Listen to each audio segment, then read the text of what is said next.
தமிழகத்தை பொறுத்தவரை இனி அடுத்து வரக்கூடிய நாட்களில் கனமழையானது தீவிரமடைய வாய்ப்புள்ளது.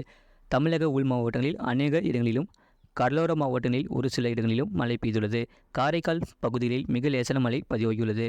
புதுவையில் வறண்ட வானிலை நிலவியது.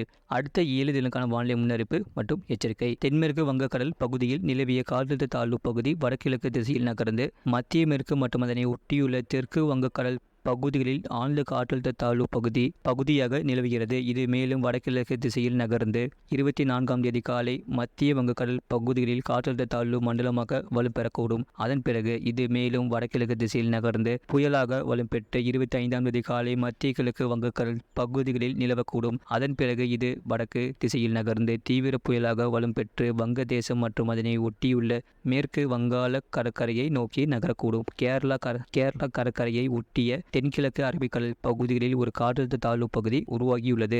முழு வீடியோ லிங்க் கீழே இருக்கு.